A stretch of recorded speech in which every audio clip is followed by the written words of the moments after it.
जय श्री कृष्णा, राधे राधे। मैं मीनू शर्मा आप सभी का आपके अपने YouTube चैनल की कथा टीवी पर स्वागत करती हूँ। और आइए अब सुनते हैं संतोषी माता की व्रत कथा। तो बोलिए प्रेम से संतोषी माता की जय। एक गांव में एक बुढ़िया रहती थी जिसके 7 बेटे थे। 6 कमाने वाले थे और एक निकम्मा था। बुढ़िया माँ 6 बेटों की रसोई बनाती, भोजन कराती और जो कुछ जूठन बचती वह 7वें को दे देती थी।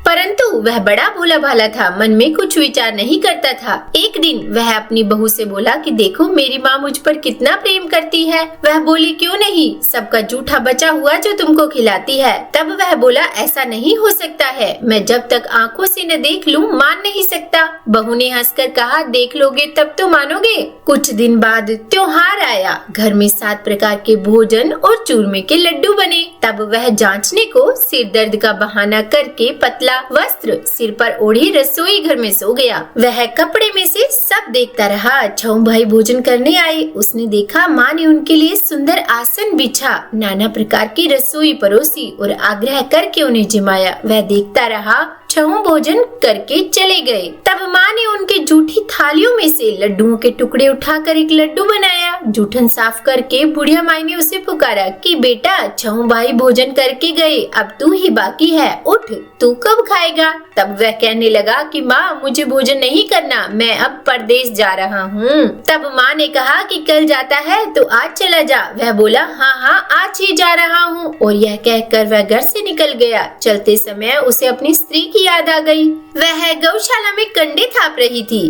तब वह जाकर अपनी पत्नी से बोला कि हम जावे परदेश, आवेंगे कुछ काल, तुम रहियो संतोष से धर्म आपनो पाल। तब वह बोली कि जाओ पिया आनंद से, हमारो सोच हटाए, राम भरोसे हम रहे, ईश्वर तुम्हें सहाय। 2 निशानी आपनी देख धरू मैं धीर, सुधीमती हमारी बिसरियो, रखियो मन गंभीर। तब वह बोला कि मेरे पास तो कुछ भी नहीं है, यह अंगूठी है सो ले ले और अपनी कुछ निशानी मुझे दे दे। तब वह बोली कि मेरे पास क्या है, यह गोबर भरा हाथ है। और यह कहकर उसकी पीठ पर गोबर के हाथ की थाप मार दी। अब वह चल दिया। चलते चलते दूर देश पहुंचा। वहाँ एक साहूकार की दुकान थी। वहाँ जाकर कहने लगा कि भाई मुझे नौकरी पर रख लो। साहूकार को जरूरत थी, बोला रह जा। लड़के ने पूछा तनख्वाह क्या दोगे। तो साहूकार ने कहा कि काम देख कर दाम मिलेंगे। साहूकार की नौकरी मिली। वह सुबह 7 बजे से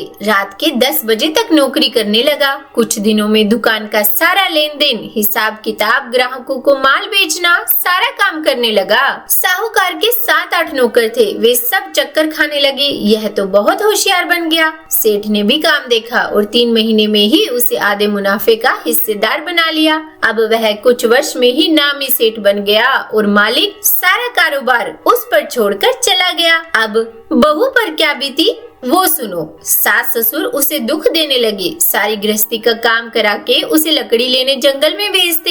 इसी बीच घर के आटे से जो भूसी निकलती उसकी रोटी बनाकर रख दी जाती और फूटे नारियल की नरेली में पानी। इस तरह दिन बीतते रहे। एक दिन वह लकड़ी लेने जा रही थी तो रास्ते में बहुत सी स्त्रियां संतोषी माता का व्रत करती दिखाई दी। वह वहाँ खड़ी होकर कथा सुनने लगी और पूछा बहनों तुम किस देवता का व्रत करती हो और उसके करने से क्या फल मिलता है। इस व्रत को करने की विधि क्या है। यदि तुम अपने इस व्रत का विधान मुझे समझा कर कहोगी तो मैं तुम्हारा बड़ा एहसान मानूंगी। तब उनमें से एक स्त्री बोली कि सुनो, यह संतोषी माता का व्रत है। इसके करने से निर्धनता, दरिद्रता का नाश होता है, लक्ष्मी आती है, मन की चिंताएं दूर होती है, घर में सुख होने से मन को प्रसन्नता और शांति मिलती है, निपुति को पुत्र मिलता है, प्रीतम बाहर गया हो तो शीघ्र घर आवे, कुंवारी कन्या को मन पसंद वर मिले, राजद्वार में बहुत दिनों से मुकदमा चल रहा हो तो खत्म हो जावे, कलह कलेश की निवृत्ति हो, सुख शांति हो, घर में धन जमा हो, पैसे जायदाद का लाभ हो, रोग दूर हो जावे और जो कुछ मन में कामना हो वह सब संतोषी माता की कृपा से पूरी हो जावे, इसमें संदेह नहीं। तो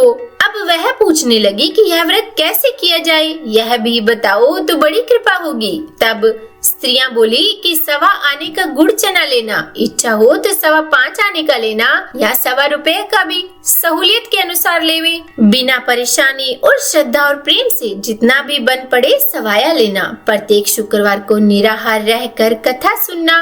इसके बीच क्रम टूटे नहीं, लगातार नियम पालन करना। सुनने वाला कोई न मिले तो घी का दीपक जलाकर उसके आगे जल के पात्र को सामने रखकर कथा कहना, परंतु नियम न टूटे। और जब तक कार्य सिद्ध न हो नियम का पालन करना और कार्य सिद्ध हो जाने पर व्रत का उद्यापन करना। 3 मास में माता फल पूरा करती है और यदि किसी के ग्रह खोटे भी हों तो भी माता वर्ष भर में कार्य सिद्ध करती है। फल सिद्ध होने पर ही उद्यापन करना चाहिए, बीच में नहीं। उद्यापन में 2.5 सेर आटे का खाजा तथा इसी परिमाण से खीर तथा चने का साग करना। 8 लड़कों को भोजन कराना, जहाँ तक मिले देवर जेठ भाई बंधु के हो, न मिले तो रिश्तेदारों और पड़ोसियों को बुलाना, उन्हें भोजन करा यथाशक्ति दक्षिणा दे, माता का नियम पूरा करना। और हाँ, उस दिन घर में कोई खटाई न खाए। यह सुन बुढ़िया के लड़के की बहू चल दी, रास्ते में लकड़ी के बोझ को बेच दिया और उन पैसों से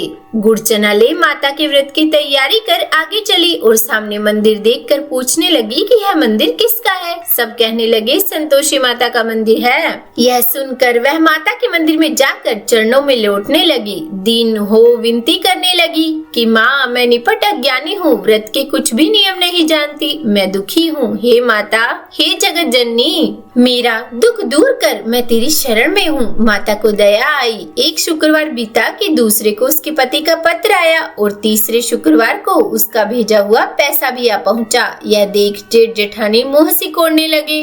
इतने दिनों में इतना पैसा आया, इसमें क्या बड़ाई। लड़के ताना देने लगे कि काकी के पास अब पत्र आने लगे, रुपया आने लगा, अब तो काकी की खातिर बढ़ेगी, अब तो काकी बोलने से भी नहीं बोलेगी। तब बेचारी सरलता से कहती कि भैया, कागज आवे रुपया आवे तो हम सब के लिए ही अच्छा है। और ऐसा कहकर आंखों में आंसू भरकर संतोषी माता के मंदिर में आ मातेश्वरी के चरणों में गिर कर रोने लगी और कहने लगी कि माँ, मैंने तुमसे पैसा कब मांगा है, मुझे पैसे से क्या काम है, मुझे तो अपने सुहाग से काम है, मैं तो अपने स्वामी के दर्शन मांगती हूँ। तब माता ने प्रसन्न होकर कहा कि जा बेटी, तेरा स्वामी भी आएगा। यह सुनकर खुशी से बावली होकर घर में जाकर काम करने लगी। अब संतोषी माँ विचार करने लगी कि इस भोली पुत्री को मैंने कह तो दिया कि तेरा पति आवेगा, पर कैसे, वह तो इसे स्वप्न में भी याद नहीं करता। उसे याद दिलाने के लिए मुझे ही जाना पड़ेगा। और इस तरह संतोषी माता उस बुढ़िया के बेटे के पास जा स्वप्न में प्रकट होकर कहने लगी कि साहूकार के बेटे सो रहा है या जागता है। तब वह बोला कि माँ, सोता भी नहीं और जागता भी नहीं हूँ, कहो क्या आ गया है। तब माँ ने कहा कि तेरे घर बार कुछ है कि नहीं।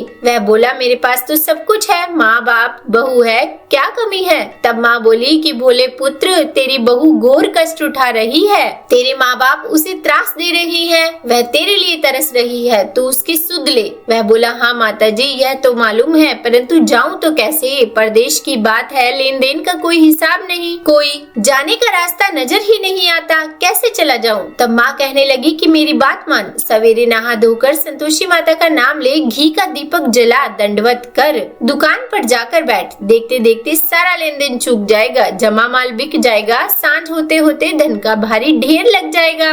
अब सवेरे जल्दी उठ, भाई बंधुओं से सपने की सारी बात कही। वे सब उसकी अनसुनी करके दिल लगी उड़ाने लगे। कभी सपने भी सच होते हैं। तब एक बूढ़ा बोला कि देख भाई, मेरी बात मान, इस प्रकार झूठ सांझ करने के बदले देवता ने जैसा कहा है वैसा ही करने में तेरा क्या जाता है। अब बूढ़े की बात मानकर वह नहा धोकर संतोषी माता को दंडवत कर घी का दीपक जला दुकान पर जा बैठा। थोड़ी देर में क्या देखता है कि देने वाले रुपया लाने लगे और लेने वाले हिसाब लेने लगे। कोठे में भरे सामान के खरीदार नगद दाम दे सौदा करने लगे। शाम तक धन का भारी ढेर लग गया। मन में माता का नाम ले, चमत्कार देख प्रसन्न हो, घर ले जाने के वास्ते गहना कपड़ा सामान खरीदने लगा और यहाँ के काम से निपट तुरंत घर को रवाना हुआ।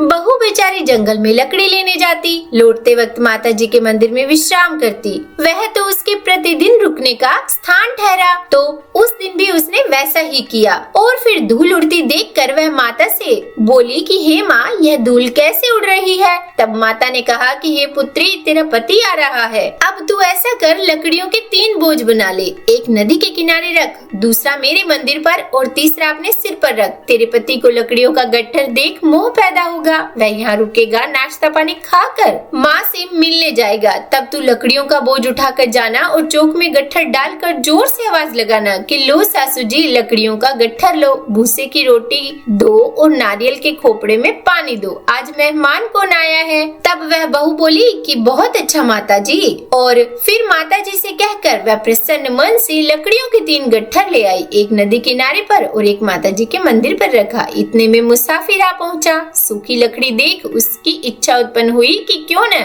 हम यहीं पर विश्राम करें और भोजन बनाकर खा पी कर ही गांव जाए। इस तरह रुककर भोजन बना विश्राम करके गांव को गया, सबसे प्रेम से मिला। उसी समय सिर पर लकड़ी का गट्ठर लिए वह उतावली सी आई और लकड़ियों का भारी बोझ आंगन में डालकर जोर से 3 आवाज दी कि लो सासू जी, लकड़ियों का गट्ठर लो, भूसे की रोटी दो, आज मेहमान कौन आया है। यह सुनकर उसकी सास बाहर आकर अपने दिए हुए कष्टों को भुलाने हेतु बोली कि बहू, ऐसा क्यों कहती है, तेरा मालिक ही तो आया है, आ बैठ, मीठा भात खा, भोजन कर, कपड़े गहने पहन। उसकी आवाज सुन उसका पति बाहर आया, अंगूठी देखकर व्याकुल हो गया और माँ से पूछा कि माँ, यह कौन है। माँ बोली कि बेटा, यह तेरी बहू है, आज 12 वर्ष हो गए जब से तू गया है, तब से सारे गांव में जानवर की तरह भटकती फिरती है, घर का काम काज कुछ करती नहीं, 4 पहर आकर खा जाती है, अब तुझे देख भूसे की रोटी और नारियल के खोपड़े में पानी मांगती है। तब वह लज्जित होकर बोला कि ठीक है माँ, मैंने इसे भी देखा है और तुम्हें भी देखा है,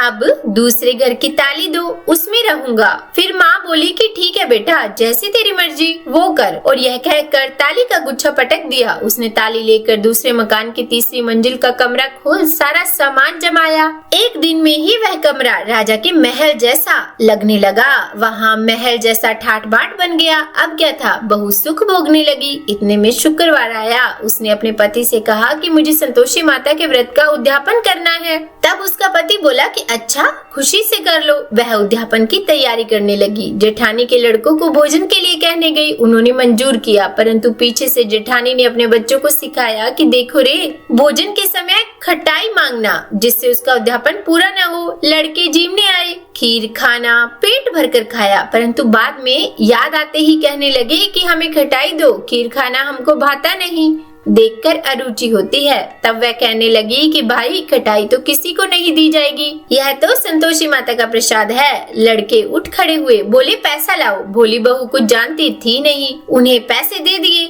लड़के उसी समय हट करके इमली की खटाई लाकर खाने लगे। यह देखकर बहू पर माताजी ने कोप किया। राजा के दूत उसके पति को पकड़ कर ले गए। जेठ जेठानी मनमाने वचन कहने लगे कि लूट लूट कर धन इकट्ठा कर लाया है, अब सब मालूम पड़ जाएगा जब जेल की हवा खाएगा। बहू से यह वचन सहन नहीं हुए। रोती हुई माताजी के मंदिर गई और कहने लगी कि हे माँ, तुमने क्या किया। हंसाकर अब भक्तों को रुलाने लगी। तब माता बोली, बेटी, तूने उद्यापन करके मेरा व्रत भंग किया है, इतनी जल्दी सब बातें भुला दी। वह कहने लगी, माता, भूलती तो नहीं, न ही कुछ अपराध किया है, मैंने तो भूल से लड़कों को पैसे दे दिए थे, मुझे क्षमा करो, मैं फिर से तुम्हारा उद्यापन करूंगी। माँ बोली, अब भूल मत करना। तब वह बोली कि अब भूल नहीं होगी माँ, अब बताओ वे कैसे आएंगे। माँ बोली, जा पुत्री, तेरा पति तुझे रास्ते में आता मिलेगा। वह निकली तो राह में पति आता मिला। तब उसने अपने पति से पूछा कि कहाँ गए थे। तब वह कहने लगा कि इतना धन जो कमाया है उसका टैक्स राजा ने मांगा था, वह भरने गया था।